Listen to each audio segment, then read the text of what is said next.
Hello, good morning everyone. So meron po tayo guys sumada ng Occidental Mindoro, Isabela, Cavite at Pampanga. Okay guys, lagi ko pong nababasa Occidental Mindoro.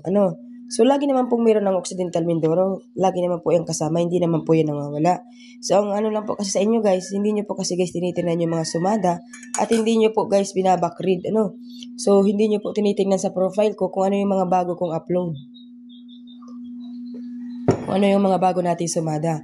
So para guys, lagi pong bago ang mapapanood ninyo, tingnan nyo po palagi yung pizza o kung ilang minuto na siya naka-upload. So siyempre, pag minutes parang nakalagay, so ibig sabihin bago. So tatayaan nyo po yan guys hanggang gabi. Hindi po yung pakalabas ng hindi lumabas, ay hindi na po tinayaan. Tapos sasabihin, ay sayang madam, hindi ko po kasi natayaan, umaga ko lang taya. So ngayon, sinong may kasalanan? Ako or kayo? Diba? Hindi naman ako. Kasi kayo po yung binigyan ko ng numero, tapos hindi nyo po inalagaan. Kasi po guys, iyan po nga ay tulong na. So ibig sabihin guys, ang gagawin na lang ninyo ay tatayaan at aalagaan na lang. So marami po sa akin nag-PPM, ma'am, bigyan nyo po ako ng pwedeng alagaan. So bakit kailangan nyo pa sa akin mag-PM na pwede nyo na pong alagaan ang sumada na nakikita ninyo sa post, di ba? Kasi po iyan ay minano-mano kong sumada at hindi ko po yan guys tinambahan. Meron naman tayong pinagkukuhaan, tingnan nyo. Meron po siyang kopya ng Pitcha 3 at Pitcha 4. So ibig sabihin dyan po ako nag-review para magsumada nito. So ibig sabihin malaki yung chance na tayo po ay tumama. Kaya dapat po tiyagaan pong tayaan. So wala naman pong mawawala guys kapag tayo ay magtitiwala.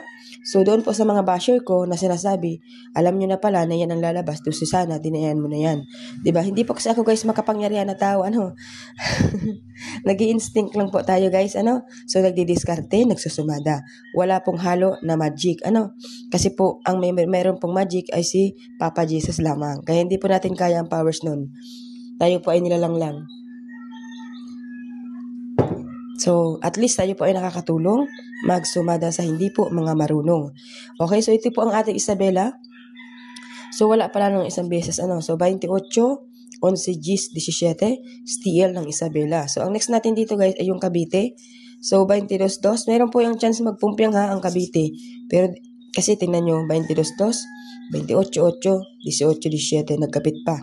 So, malaki yung chance na siya ay magpumpiang. Ang tanong, anong pumpiang po ba ang tatayaan? Kung ano po yung nakikita ninyo dyan, yan na po ang gawin nyong pumpiang. Huwag na pong maghanap ng iba, okay? So, STL po ng Pampanga ay 14, 27, 2, 37. So, ito naman po ay sumada natin sa STL ng Pampanga. Tayaan po mula umaga hanggang gabi. Ngayon, meron po tayo sa inyong sasabihin. Kung kayo po ay taga-Occidental Mindoro, please naman pakishare ng ating videos.